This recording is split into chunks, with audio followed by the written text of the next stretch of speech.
آج کل ہر کسی کو کہتے ہیں ہمیں نیند نہیں آتی، ہم رات کو پریشان رہتے ہیں بہت زیادہ، نیند اٹھ جاتے ہیں، بیدار ہو جاتے ہیں۔ اس کی کچھ وجوہات آئیے سنیے اور اس کے ذریعے وجوہات سے بچیے اور ٹھیک ہو جائیں گے آپ انشاءاللہ۔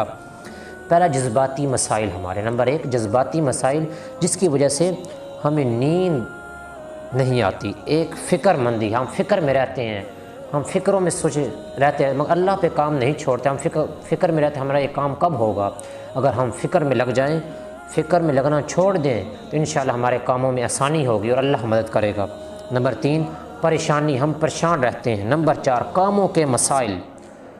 نمبر 5 اداسی۔ نمبر 6 مسلسل کوئی ایک سوچ کو سوچتے رہتے ہیں، پھر رات کو نیند نہیں آ پاتی، اس کو سے بے چینی ہوتی ہے، رات اٹھ جاتے ہیں۔ نمبر 7 گھر کا پرسکون نہ ہونا، گھر میں لڑائیاں جھگڑے ہونا، بہت پریشانی ہونا۔ نمبر 9 بستر کا آرام دینا ہونا، بستر جگہ صحیح نہ ہونا، شور کی جگہ بچے شور مچاتے ہیں وہاں بستر ڈالا ہونا، یہ بھی اس کی ایک وجہ ہے۔ بہت زیادہ کھانا، اس سے بھی نیند نہیں آتی۔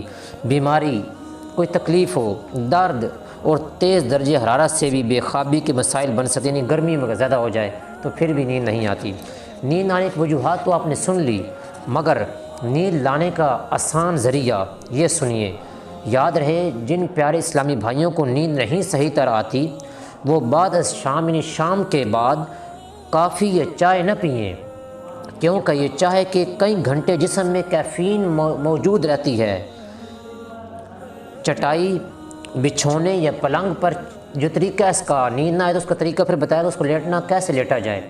امیر سنت فرماتے ہیں چٹائی، بچھونے یا پلنگ پر چت لیٹ جائیے، دونوں ہاتھ سیدھے کر کے پہلوؤں کے برابر کر لیجئے۔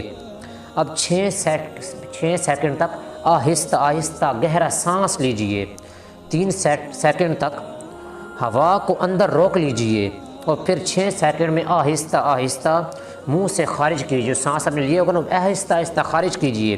اس کے بعد الٹی کروٹ لیٹ کر چند بار یہ عمل دہرائیے، انشاءاللہ آپ کو نیند آ جائے گی۔